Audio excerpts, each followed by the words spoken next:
Thanks everyone for being here, and thank you to our panelists for joining us. And I always, want to give extra thanks to folks for laboring and helping us think about Puerto Rico on the anniversary of Hurricane Maria, which is, a very emotional day for a lot of us.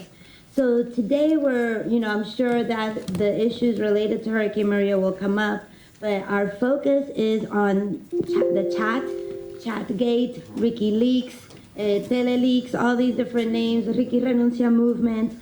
I wanted to ask you guys if we could start by just, for some folks who either didn't know what happened or maybe, so much happened so quickly that we need to maybe take a step back and make sure we remember what exactly went down this summer in Puerto Rico, which, some have talked about as the kind of digital Watergate, and what it all, how it unfolded and what it all meant and how you guys in particular lived through it and experienced it.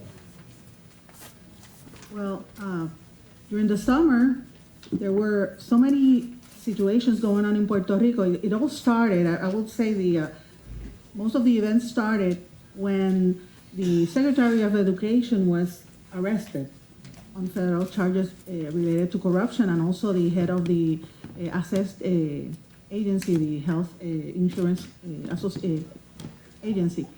After that, it was one thing after the other right away, and then a couple of days later, the then Secretary of Hacienda, or Treasury Secretary, and he went on a radio station and said that there was institutional mafia on the Treasury Department, and right away the Governor Rosselló fired him.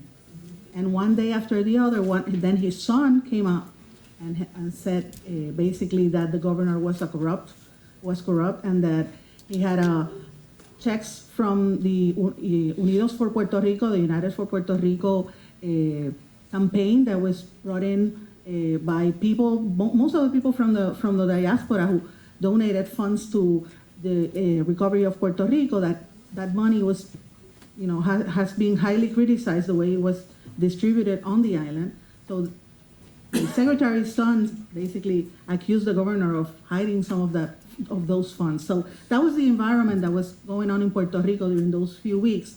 And all of a sudden, we received on NotiCel, an online newspaper where I happen to write a weekly column on political issues and other communications issues, has printed a story that there was another chat between the governor and some of his aides. And then I was able to meet with one of the sources. I was on that meeting with a colleague and a friend, Omaya Sosa, who's a reporter from the Centro de Periodismo Investigativo. And we talked to this source, who basically told us that there was this whole document with a lot of information and basically a conversation between the governor and his assistants.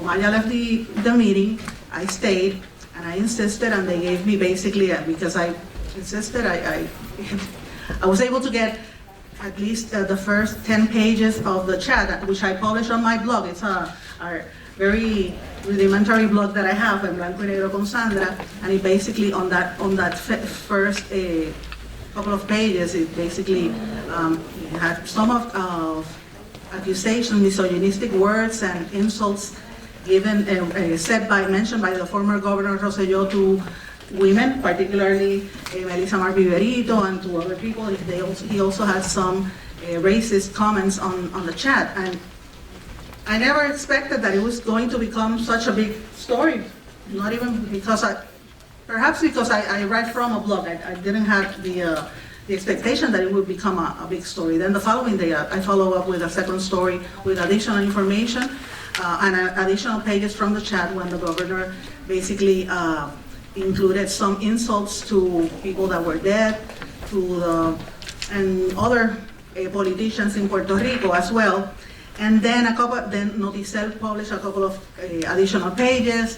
Metro newspaper published other pages of the chat. And then the Saturday morning, at 5 a.m. in the morning, the Centro for Investigative Journalism basically published the entire 899-page document. So it was when everything, all hell broke loose, and basically everybody read the entire document. Some people were saying that people had never read the entire Don Quixote or other novels, but they spent hours on a Saturday morning reading the chat because of the way it was written. It was very offensive. Everybody was basically offended. The governor and all his assistants, they basically they insulted women, members of the LGBT community, journalists, everybody, even the deaf, the people that were victims of Hurricane Maria. And for me, it was very personal in the sense that I witnessed all the suffering from Maria, having been a reporter covering that. I worked as a volunteer on WAPA, the radio station that was the only network that was on the air right after and during the hurricane. So I stayed there and I heard all the stories of all the people that were dying and were coming to the station, and all the mayors telling us a conflicting information to what the governor was saying. So I saw what was happening, and I had this idea that there was a lacking communications between what we were saying and what we were receiving from the government. And the story was not there. And because of the chat, I was able to corroborate my suspicions. And right after that, we were able to keep on writing on a couple of articles as well. And also, we published another chat conversation between the then Secretary of Justice and now Governor Wanda Vasquez, where she basically refused to investigate corruption schemes because she didn't want to get involved in investigating the then former First Lady. And afterwards, we published a second round of pages from the chat, an additional 100 pages from the chat. So that was a summary of what I saw during those days. Guy, what about you? Well, Sandra pretty much summed it up. I just want to say, I know we're going to go into this, and I'm eager to go into the deeper discussion. So I just want to contextualize somehow that there were some events that happened very quickly, right? But if we just look at that and try to explain what happened out of that, we're missing a bigger game, a bigger picture. Because what I think the chat was, I don't know what the appropriate phrase in English would be, but in Spanish is la gota que colmó la copa. The last straw. The last straw, you say in English, the last straw that broke the camel's back. It was of course very important, and it wouldn't happen without the last straw. But there were a lot of straws. You know, so I think it's a richer discussion to go into that. Sandra has told kind of like the journalistic side of it, and we journalists, we just our purpose is just to put the information out there. What happens with the information after we put it out there is really up to the hands of the people. I mean, she mentioned that Saturday people were reading it as if it were Don Quixote. And it's true, but just think about how different things might have been if after reading that they just went on to Plaza Las Americas and went on with their Saturday, you know, and that's it. Nothing would have happened. We wouldn't be here. So it's actually, it's not just what was published, it's what the people did with what was published that really is important to discuss and to consider. Because we've been publishing information forever. I mean, as big or bigger or less, but we pretty much publish, I mean, in NotiCel we publish information every day that has to do with stuff like this. But not every day you get this kind of reaction. So it's a lot of things, there's a lot of things going on. It's not just this particular story. Well, so maybe we can pause there and think a little bit about that. So I think this, in some ways, this moment was the heyday for journalists in Puerto Rico, but at the same time, a little bit of frustration, because like you said, you publish every day, you've been putting out, piling straws onto the camel for a long time. And it was this information drop that, caused such a movement. And I have my own thoughts about why that might be, the nature of it, that it was not a news story, but the actual, document itself. I think in a moment where, as the chat confirmed for a lot of people, there was such mistrust in the media, such mistrust in how stories get told, and what the interest behind telling certain stories and not others are. I think that people appreciated getting the document itself and not just an interpretation of it. And I also think the nature of the document, the language it used, the use of memes, the use of el idioma de la calle, right? The way people talk to each other in their own chats, right? Made this accessible in the way that an info drop about La Ley Promesa or about, some kind of technical or legal scandal that maybe is written in a way that is not accessible to a lot of people would not cause the same outrage. So I think it allowed people to then, push back against the governor. Also seeing in many ways, the humanity of the governor in all its, matices, right? The way he spoke like a lot of us, that he wasn't this robot that a lot of people thought that maybe he was. What are your thoughts about that, and what lessons have the media drawn from this, from looking at what sparks civic engagement, and how, the news that was being put out every day wasn't sparking that? How do you think reporters are reacting to this? I'm also an attorney, and sometimes I draw comparisons, right? When you have a criminal case, I hope not here, but you must have seen the TV series and movies and whatever. When you have a criminal case, when you get a recording of the defendant in his own voice committing the crime, or when you get a writing of a defendant that proves the charge, it's very difficult to come back from that, because something like that not only proves a crime, but proves it in a way that leaves the defendant little room to argue his innocence, because it goes as to credibility. It's not just that you did the crime, but now I know you knew you were doing it. So whatever argument you're gonna come up with to try to make me think that you are innocent is really challenged by the fact that I saw you do it, or that I read you doing it, So I think that was the big difference with this piece of information we were able to get from this source. I think that was like the biggest single differentiator. We do a lot of stories. Not a lot of them include the defendant's own words committing the crime, and leaving that defendant in such a state of lack of credibility that makes redemption very difficult, just very difficult. I mean, no matter what you thought about Governor Rosselló, after reading that, you couldn't believe the next thing that came out of his mouth. Because you realize that all these years he had been pulling a prank. I mean, he had been making you think he was something that he's not. So everything else that came out of his mouth was highly challenged.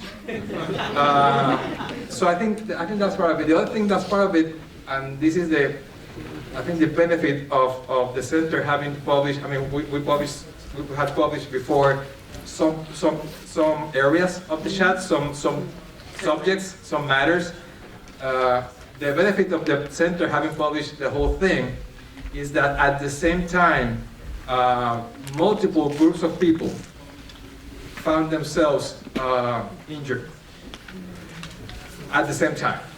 I mean, everyone went in looking what they said about them. So the LGBT community found something. The obese persons found something. Women found something there. Political opponents found something there. Political allies found something there. I mean, everyone at the same time found something being said about them. So it was kind of like another metaphor from crime. I'm hope you don't draw a conclusion about me from this, but I see a lot of crime TV. There's a bullet that's designed to break up when it enters the body.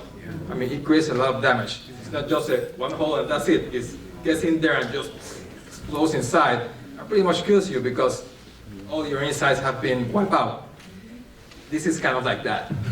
It was not just one hole, but when it came in, it exploded in many different ways and in many different areas to many different people. So it just made the insides mush.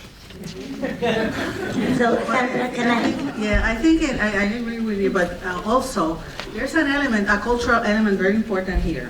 We in Puerto Rico like to talk about what we call los chismes. Siempre está todo el mundo, chisme TV and gossip TV and all those programs, and you have this culture of your abuela talking to the other abuela and the neighbor telling stories about the unfaithful husband and all those. So there's a culture that we tend to see, and we like to find out what is hidden from the lives and internal relations with other people. And when you read the chat, that was the sense that you get. You got the sense that they were hiding information, that they were talking. It was a private conversation, and that's the way the governor of Puerto Rico and the people that had all the control of the economy and the decisions were behaving.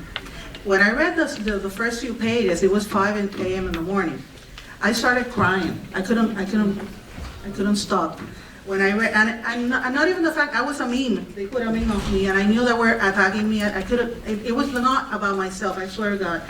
I started crying because of two things. The first one was when I read that the remarks that they made about Ricky Martin, and right away I called his public relations person, who's a very good friend of mine, Ella, and I told her, you gotta read this.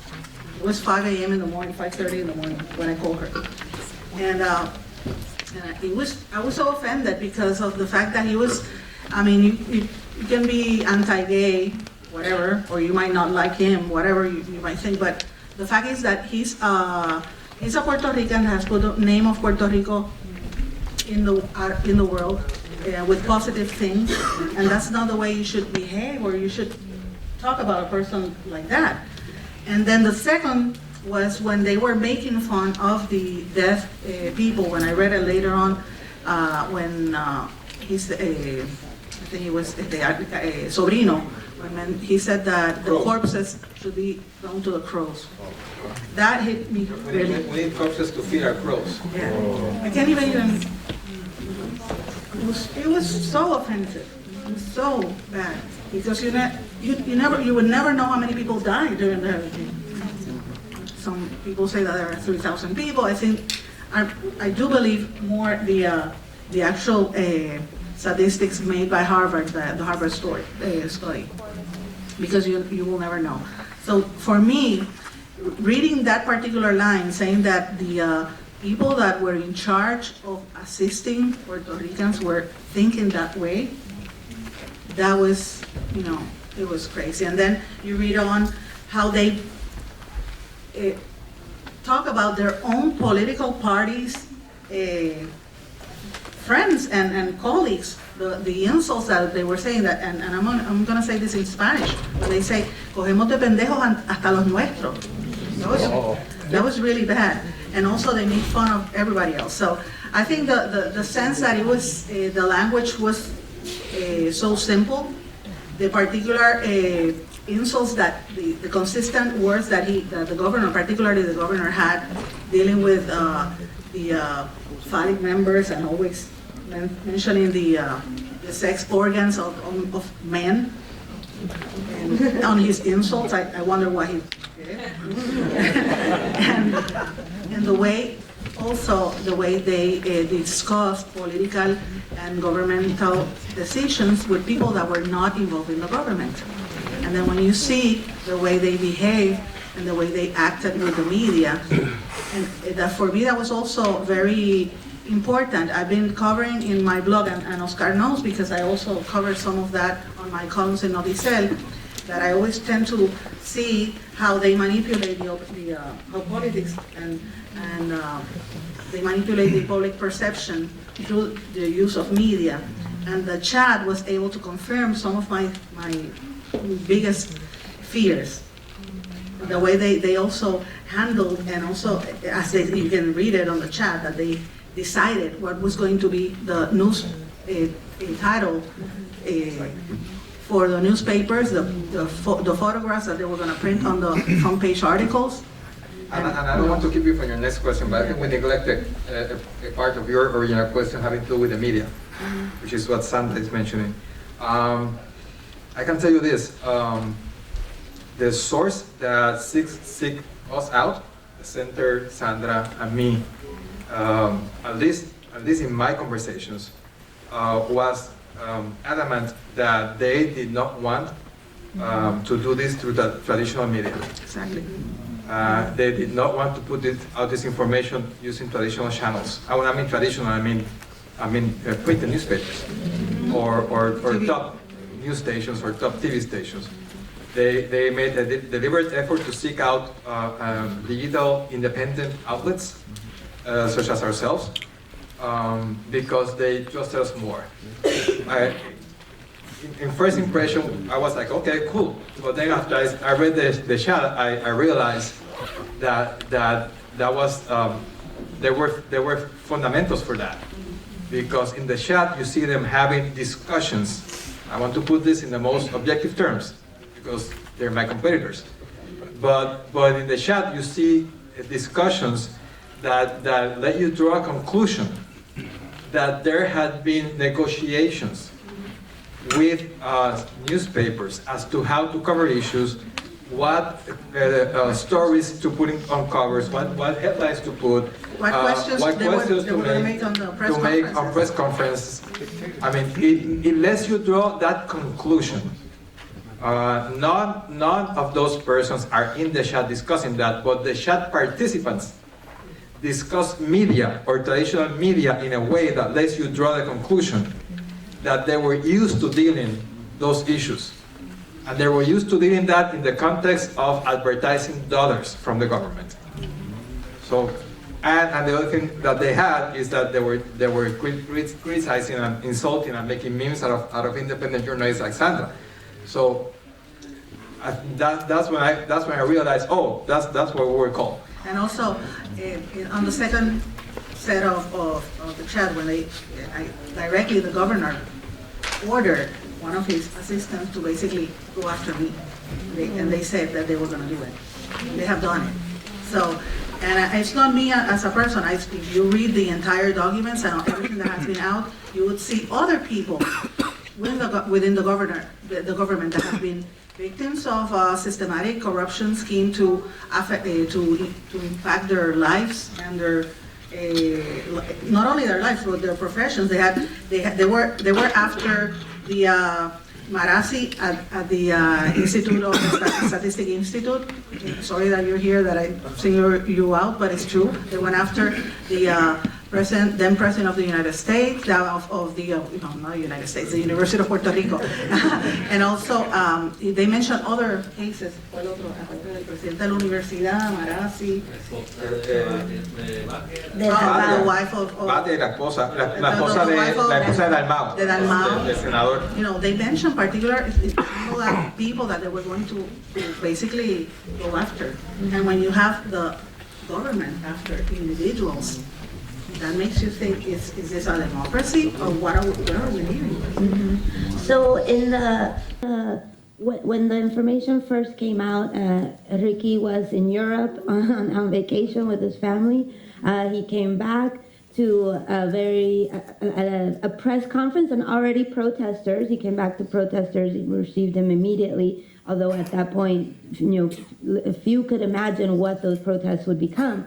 But he had a press conference that a lot of people were watching with expectation, and that was disappointing for a lot of people, both in terms of his behavior and in the behavior of the press. Yeah. And then he continued with his usual playbook, went on precisely the kinds of TV shows that had been discussed in the chat as being manipulated, went to a church and to get, some kind of official religious forgiveness to the one church that had a Facebook live stream. After going to 8 different churches, because they scouted 8 churches that didn't want to allow them. So that was number 8 or 9. Yeah, so he didn't seem, or his team didn't seem, and I know, Sandra, that you work a lot in public relations, they didn't seem to be managing the crisis very well. So I was wondering if you could talk to that, but also talk to the media that also didn't seem to be managing the crisis very well, at least not in that first press conference where he was not asked tough questions, was instead asked if he had been in communication with his father and other things that really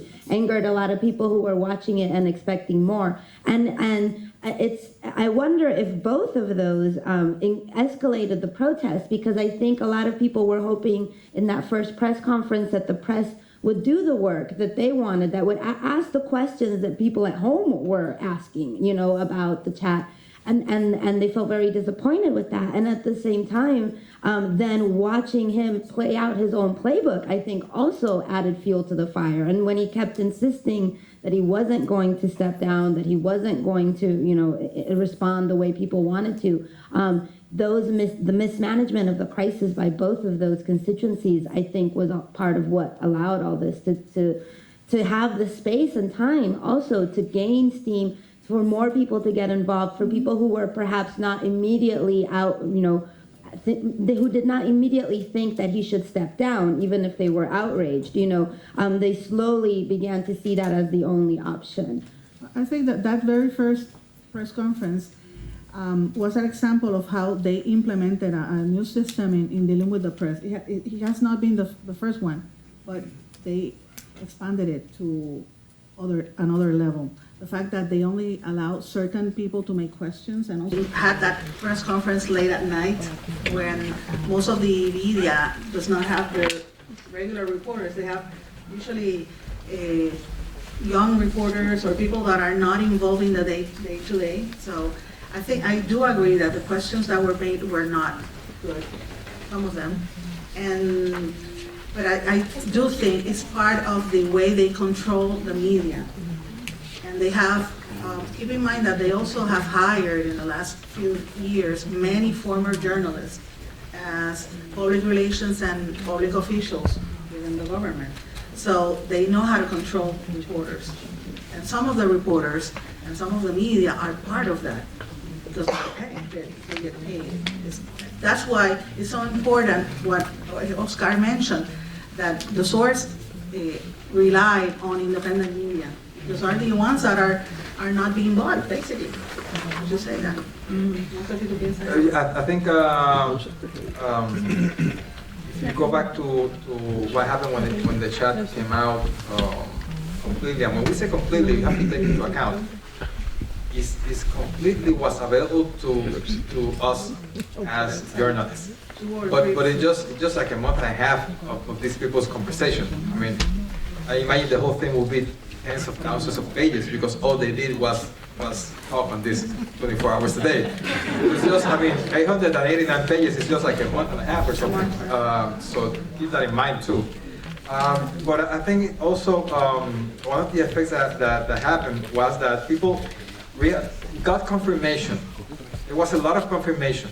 There were a lot of suspicions before this came out about the kind of government we have, the kind of capacity or incapacity that they have to handle government, how they were a clique, how they were just a group of people, how that group of people were all from a certain class also.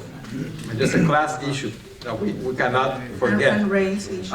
There's a race issue, a class issue, a gender issue. These were all suspicions that were confirmed when the chat came out.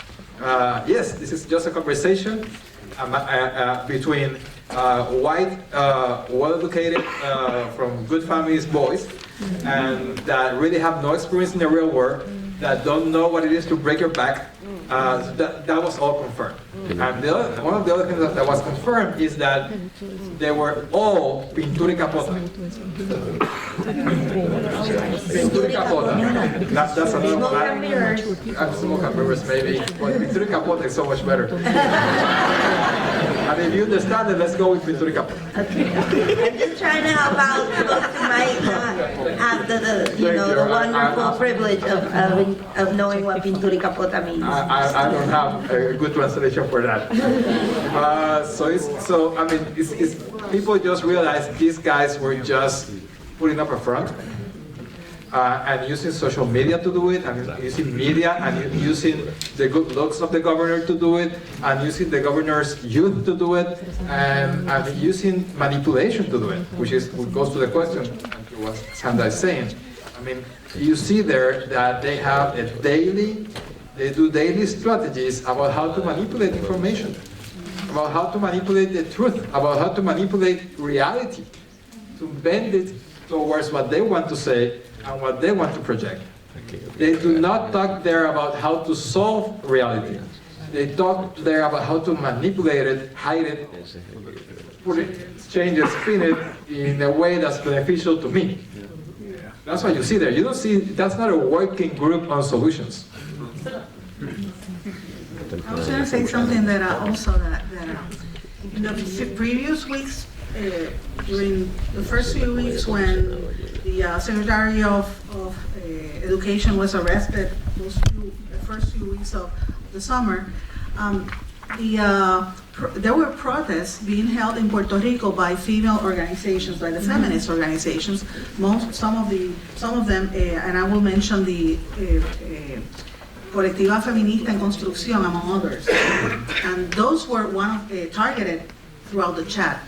And this is important because there's a very high rate of women being agredida, hit, and also murdered in Puerto Rico as well. So the governor basically refused to meet with them throughout those times. And when you read the chat, you see that what they were saying was the truth. So I think that was one of the key motivators in promoting the uprising, as you might say, or the protest. And also the other one I would add also the fact that this time some of the artists from Puerto Rico, the most famous people, were talking to each other on the social media. And they got together. I talked to, during the protests, I talked to Bad Bunny and to, not much to Presidente, but the other one, to Ricky and to Tommy Torres. I spoke to him and to his wife also, Carla, a long time. And they basically got together on the internet and on chats and on Twitter, and basically decided to join forces. And if it weren't because of them, I think a lot of people would not have joined the protest. For me, it was historical in the sense that you never tend to see people from the caseríos and from the barriadas going to this type of protest. And you would see thousands of people being invited by Ray Charlie with a motorcycle, and also. And it was basically, peaceful demonstrations. Of course, there were some incidents with the police officers, but it was not. Even the amount of people that were there, it was basically nothing happened. So I think the artists played a key role in basically echoing what other organizations, particularly women, were doing before that. So I think that's important to mention. Not only the journalists, also. But this goes as to something that I know Yarimar would like to point out, and that you probably are questioning yourselves about leadership, right? I mean, what was the leadership model when this happened? My observation is that when this broke, it created a leadership vacuum. You couldn't trust the governor anymore. And sad to say, there were no adequate leaders from opposition that could step up, or wanted to, or were willing to step up. There was a vacuum. I mean, I hope you don't think, because it didn't happen, that the opposition quickly and intelligently draw, some points and coalesce people. That didn't happen. It was just blank, Coqui, right? Coqui. For days. For days. There was a leadership vacuum, and it was filled by those people that found themselves the subjects of the conversations. Los Indignados, the title of the panel. Those people actually organized themselves in their own groups.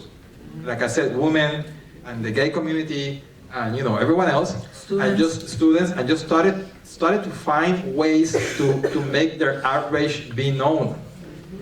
So that's when you started having protests continuously. Some groups were doing this, other groups were doing that, and then on top of that, after a few days, I have to say, on top of that came the artists. But there were things happening before the artists came in. I mean, they were very important in like a second phase, right? This happened very quickly, so it's not a phase that took weeks or months. But they were important in like a second phase. But in the first phase, I mean, that first weekend, that first week that this broke, it was just individual people that had no one to lead them, but wanted to say something. And politicians could not even show their faces there, because when you go to the protests, I saw some of them from the Independentist Party, people were booing them, and also the Victoria Ciudadana, that they're trying to create a new political party. They try to get La Firma, and people were really upset because of that. So yeah, I do agree with personal. Also, when I mentioned the La Doñita, las señoras, that they went to and you know that Yarimar very well went to the government offices to take down the picture of the governor and throw it on the garbage, and also students and women in different buildings doing la cacerolazo, pots, and that happened everywhere. And then you would see, they would put it on social media, which I also have to add, social media play a key role in communicating, in gathering information, and you would see a meme saying, piquete frente a la Corte Federal, and people will go there. Yeah, It doesn't matter. I always try to push back on this idea of it being a leaderless movement, because I think it was a leaderful movement.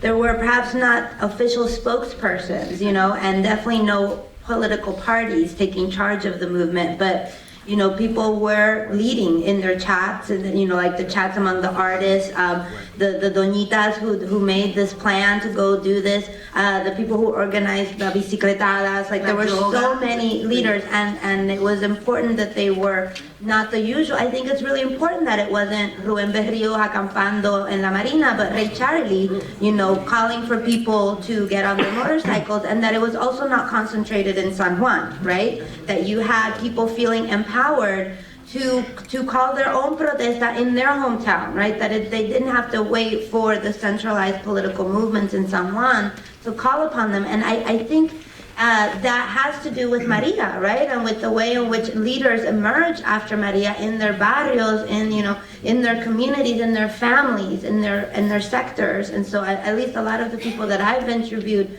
they've said that Maria showed them they didn't need the government because the government was not there for them, and so they could take the risk of getting rid of their governor because they weren't very afraid of what would happen in a political vacuum because they've already experienced it, right? I saw on one of the radio stations that my program is on regional radio stations, and when I heard that the people in Ay Bonito were getting together to have a protest right in the middle of Ay Bonito at midday, and also they did the same in Utuado, and then in Ponce they stopped and you would have people all over the island, and putting the pictures on social media and doing live videos.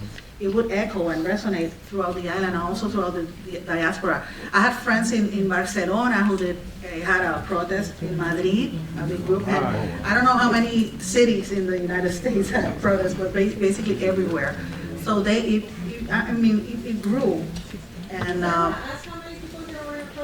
how many people were here in a protest?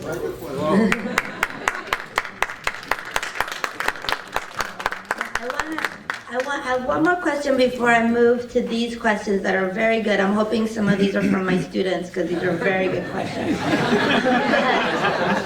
Yeah, they should have put their student number there. But I want to ask you first, just this idea of how often the kinds of folks who are, and maybe I'm mistaking you all because you're so well dressed today, but the kind of people who participated in the protest cut across so many sectors, and it was not the usual subjects in terms of Rey Charlie, Perreo Combativo, also, but also not the usual suspects in terms of Oriental Bank, Cerraduras Toledo, or like all these business sectors and insurance companies, even that also form part of this.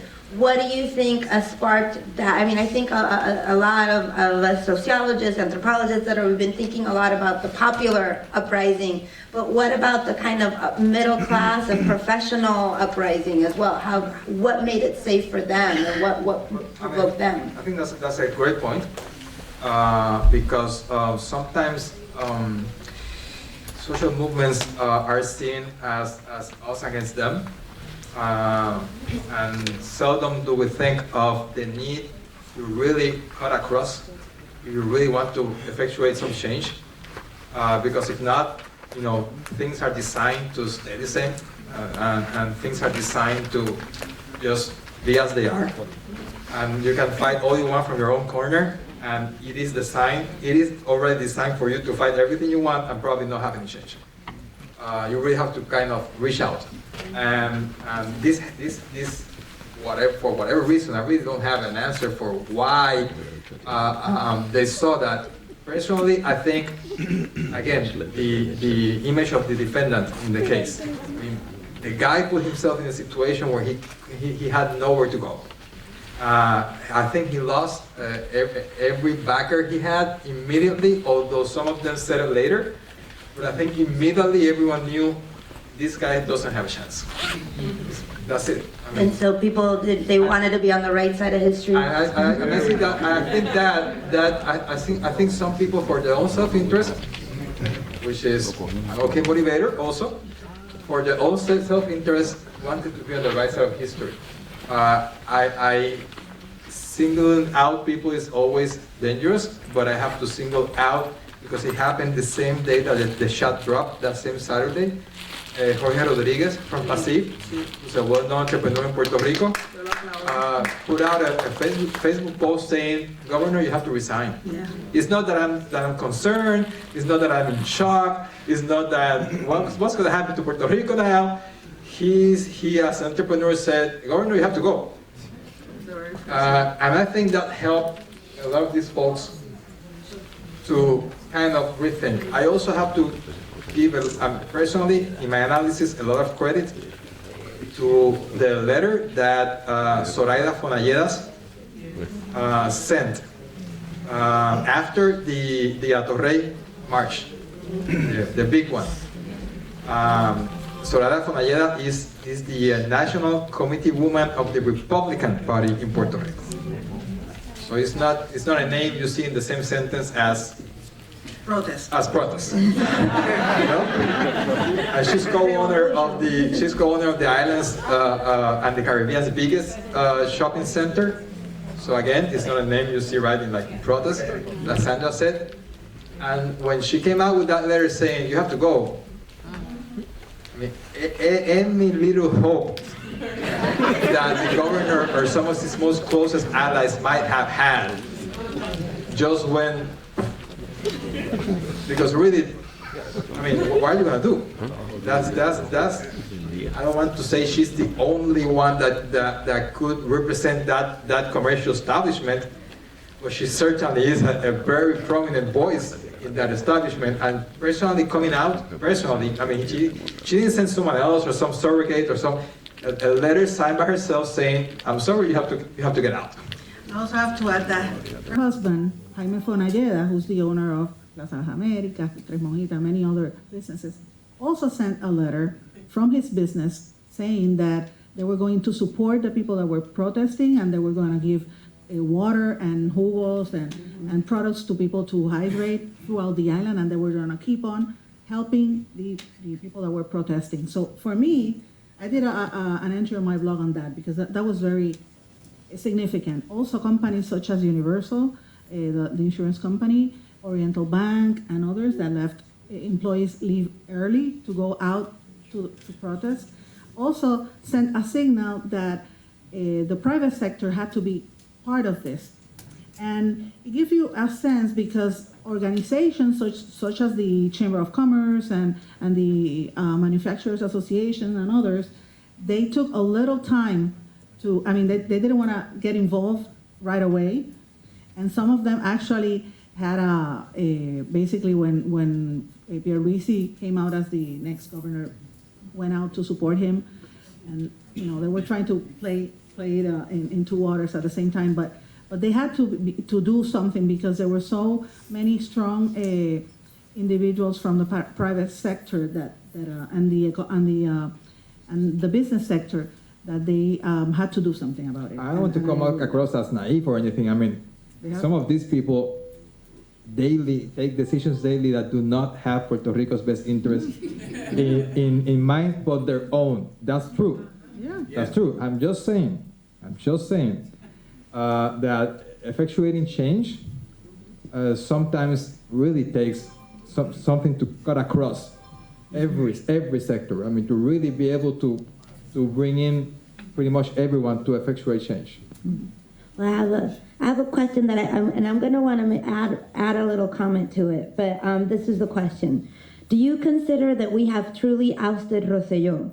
We have claimed victory, but have we actually changed the system? And I just want to, this question makes me think of a picture I saw from a government agency in Puerto Rico where they took the picture of Rosselló and just put a snapshot of Wanda across his face, which I guess saved us a little bit of money on replacing pictures, but is actually like a meme brought to life, of is this just the same government with a different face? And I think it relates to the question of what made it safe for so many sectors to participate. I do believe that they are still in the government, and also the fact that you have Rosselló tweeting basically every single day, and like he's not writing particular words, but he's basically retweeting announcements made by government officials.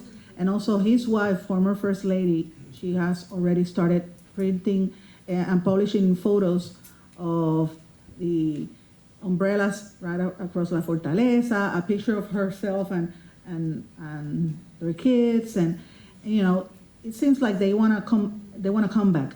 And then on the other hand, the fact that some of the members of the chat are still in the government. They have the people that the person that is in charge of everything that goes out throughout is still there. Is the Port Authority manager, and the people that are exporting everything, the comercio exportación, ese gerandi, and then the people the person that receives everything that comes in through the ports, the Port Authority, is Maceira. So they were both part of the chat, and they still are working on the government.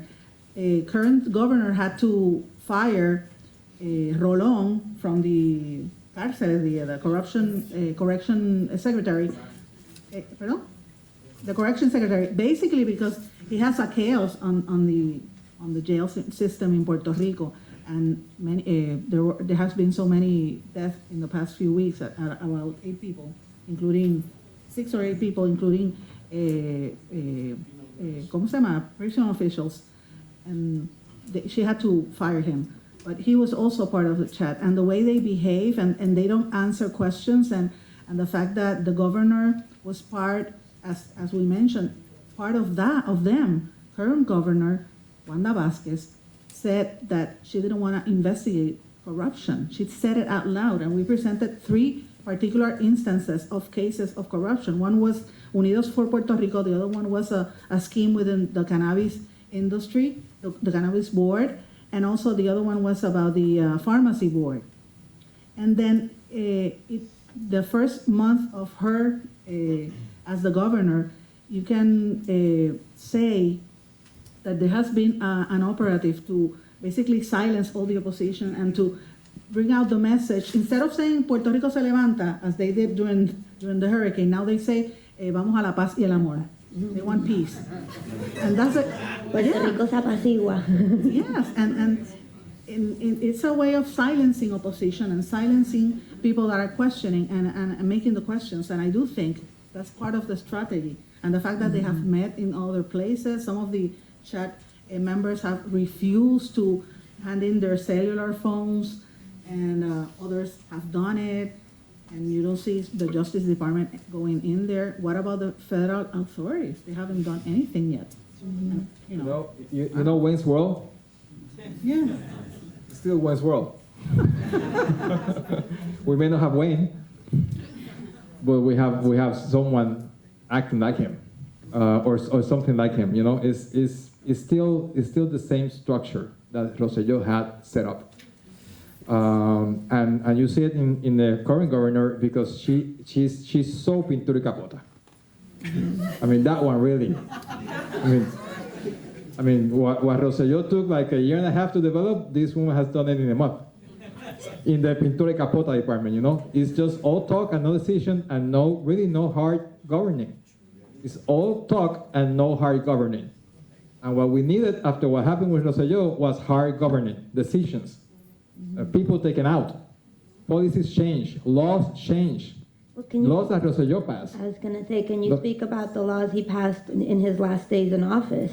Well, I mean, two of them are dear and close to my heart, because he made into law two projects that we in the journalism sector, in the Centro, and all other organizations were fighting to actually make it harder to access information from the government of Puerto Rico. And we've asked the governor to look into that, and she has done exactly the same thing you did about it. Nothing. So it's the same thing. I mean, there was these two laws. One is supposed to be a transparency law, and the other is supposed to be an open data law. And it actually, taken together, they're the worst access to information structure probably in the world. It would be better to have nothing than to have what Rosselló made into law the day before leaving office. And I know exactly in which persons he was thinking about when he signed those laws. And that's why he did it. Because he wanted some sort of payback. The Center has been pushing against those laws. So I imagine... And there's a chance they could get repealed, right? We will fight to have them repealed. Yeah. We cannot leave it to chance. We will fight for it. We will fight for those laws to be repealed. We will challenge them. So, given everything that you've said, which anticipates some of the questions here, but so it speaks to another question. Why do you think that protests haven't continued against Wanda? Why are people letting her not do hard governance? Because she hasn't faced the bomb that Rosselló faced with the chat. I mean, she has the benefit of everything going back to normal. And by normal, I mean, and this is also a critical comment, by normal also I mean people maybe not as tuned as to government issues as they should. I don't want to completely discredit, because there's been the Asamblea de Pueblo, and I believe there's a change in how people perceive themselves in the democratic model after the summer. I do believe that. Maybe we're gonna see some of that manifest in the next elections. Let's see. I really don't have a concrete answer as to why she hasn't faced that, although Sandra did mention, which is true, the same old forces came to play to put up the image of a healthy transition into a stable government. And that's also something that has... I will also add that the chat took place and the revelations and the beginning of the protest during the month of July, when most of the people are on vacation. And students they don't go to school. Schools are, basically, that's the summer, the end of the summer. So people went back to work. So I think that's another Another situation, there were many people that were concerned and were tired because you have to go day after day to protest, and it took 15 days or even more. So people were tired, a little bit tired, but that doesn't mean that people are basically willing to or allowing the government to do what they have done before. I think it's going to be probably present during the next election cycle, as Oscar said also. Yeah, I actually I don't know about this, about people being tired, because what I saw was more that people still had protest in their muscle memory. And so even though Ricky had stepped down, people were still protesting in front of Fortaleza and, carrying out movements. And I think the rise of the asambleas also spoke to the desire to keep going. And I talked to this woman who told me that she had a protesta kit in her car. And so I feel like a lot of people are maybe giving one that rope to hang herself with or something, or to see is everyone in whatever barrio they are, Mayagüez, Aguadilla, Rincón, Humacao, making a point to ask your local government for information on something you want to know. Make them aware that this is your right, not theirs. And help us change the culture really at the most basic level. For something, I want to see this. I want to read this report. I want to know what's happening with this project. Tell me, because I have a right to know. Well, I think people are basically, as I said, as Oscar mentioned, support. They should support the independent media as well, but also ask questions to, particularly the media, the way they basically broadcast minute by minute. At the same time that was happening, they were signing that contract at the Port Authority, granting or creating a monopoly there. There were also other situations going on the jails in Puerto Rico, which is a huge crisis there.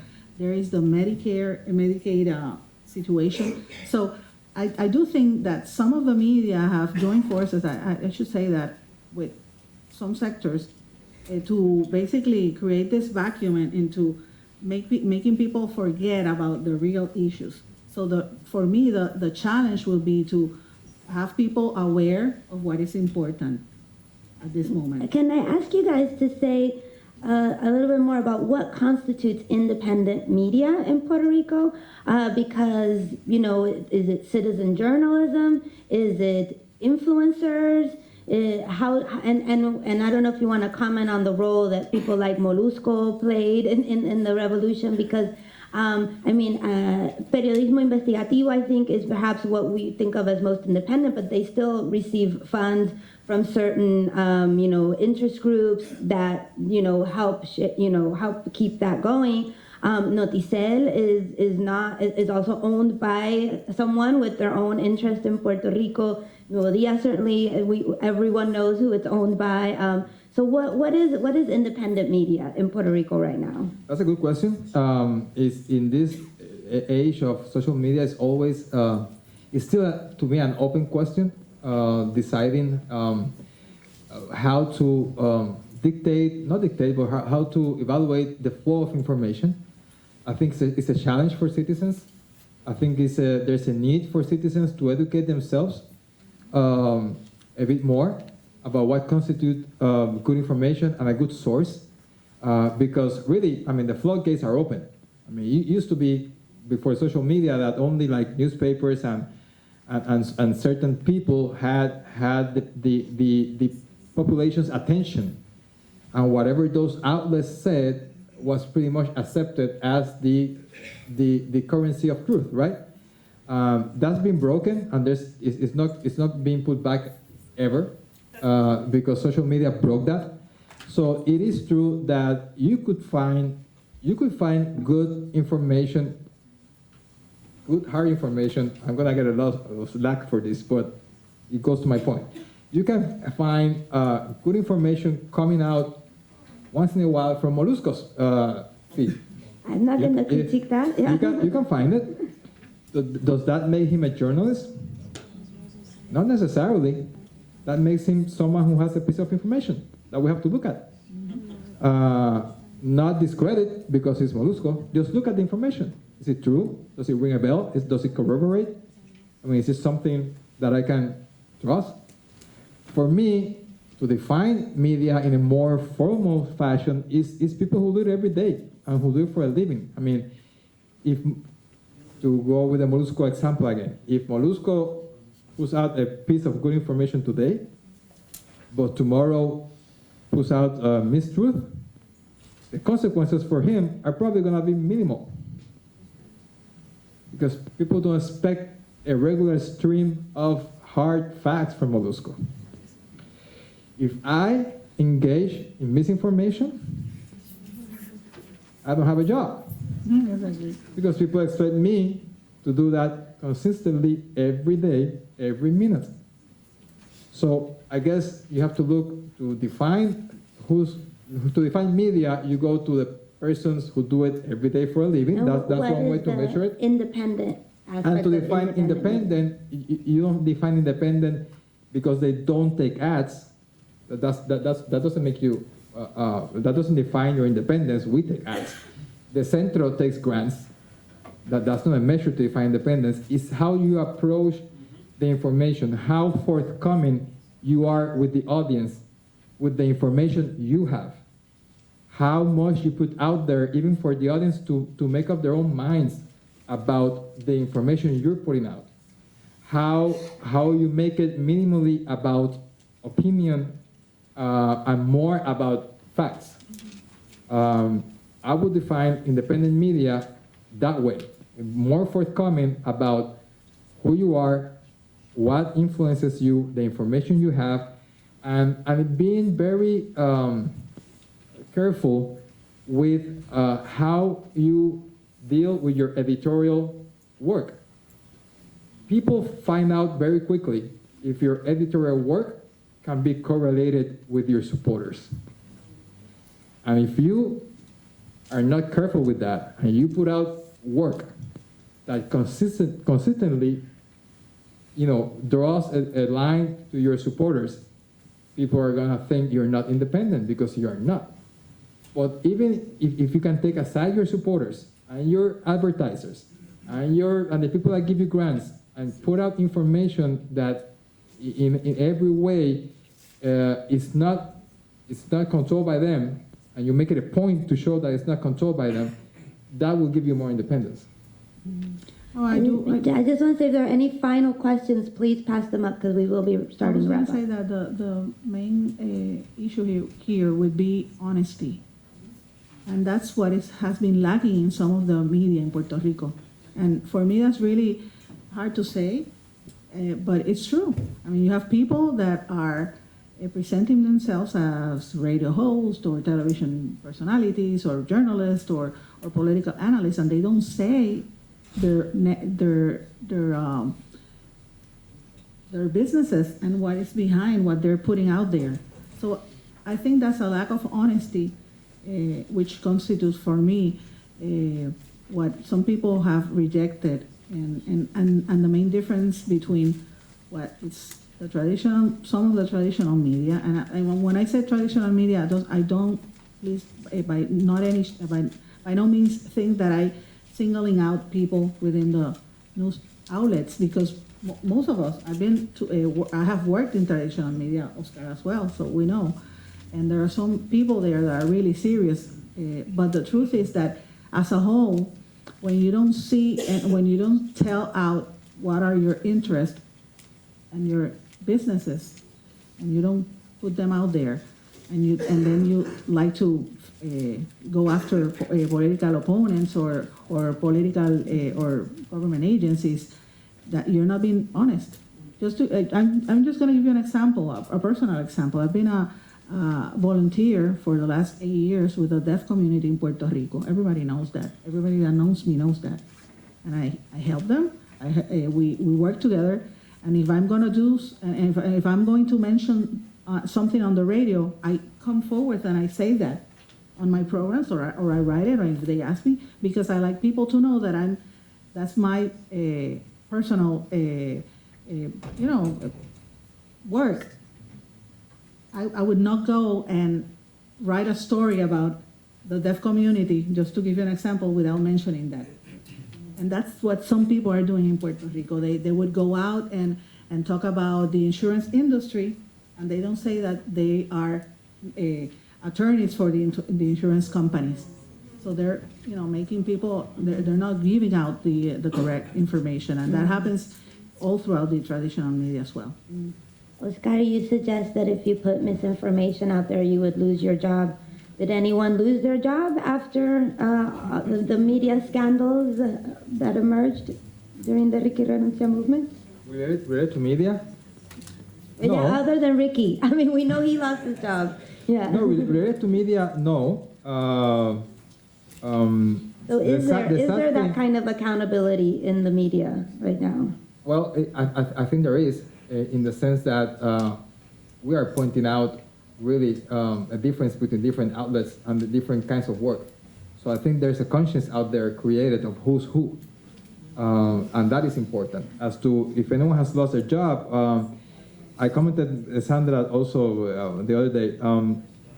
Some outlets in the chat were pointed out by name. If you had that happen in the U.S. or in Europe, not to make it U.S.-centric, if you had that happen in the U.S. or Europe, the minimum thing those outlets would have done is call on an independent review of the allegations, of their internal practices, of whatever, and have those external independent reviewers put out a findings as to if these allegations are true or not. The New York There Times was did that. nothing like that done in Puerto Rico after these allegations came out, mentioned in some media outlets.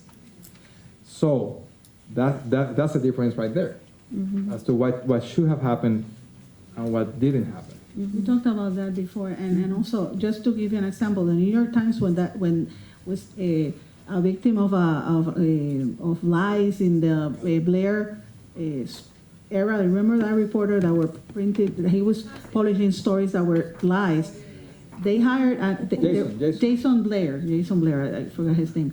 They had an external commission to come in, and they opened up the pages of the newspaper, and for people from the outside to basically evaluate how the newspaper gathered information. I don't see that in Puerto Rico happening. I don't see the universities investigating or challenging the media. And traditional media has basically lo despachó, basically saying, issuing a press release saying that they are refusing what people in the chat said, and let's forget about it. So for me, that's not correct. That is not correct, because if you're asking government to be honest and to come up with the truth, please let us know if you have any relations with the people within the government, if you receive any money, if they pay for your stays at hotels, if they pay for your other things other than advertising. You have to come out and come out clean. And the media in Puerto Rico has not done that. So what role do you think the media in the U.S. plays? So figures like David Begnaud, for example, do you think that people are turning to them and trusting, U.S. journalists more because they think they might not have these kinds of personal relationships or contracts? Well, I have, in terms of David Begnaud, for example, and people like that, what really gets highlighted when they come in, and I'm not saying all the work they do is good, because there's a lot written about parachute journalism, where you just land on a story, and you're from outside, and you think you know everything, and then you go on to report with big gaps in knowledge and in environment and in culture. So, I mean, that's another topic. But what we do have to kind of like admire and emulate is that some of these people come in, and because they don't know anyone, and they're not influenced, at least in the beginning, they make the most logical, direct questions that there are, which is what we should be doing every day.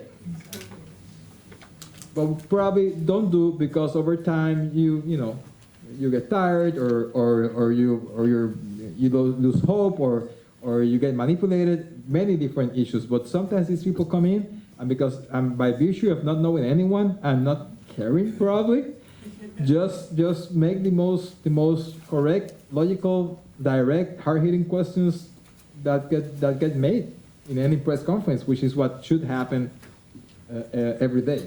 So I mean, there's an aspect to that. In the case of the, outside journalists, particularly David, you see that he's doing a good job in the sense that you see people from the government, basically, and people in the chat focusing on him, on how to destroy him, and you see, and if you go to social media and you see how the trolls react every time he puts out a story, that gives you an idea of where he's going. So I do believe he's doing a good job, and I do believe that some people in Puerto Rico, they tend to look at how stories from the island are being portrayed in the U.S. media as well. So yes, there's an So interest for David that. gets the badge of honor of being targeted in the chat. Yeah, yes. I do want to, before finishing, tie this up with the center's agenda for how to develop the diaspora.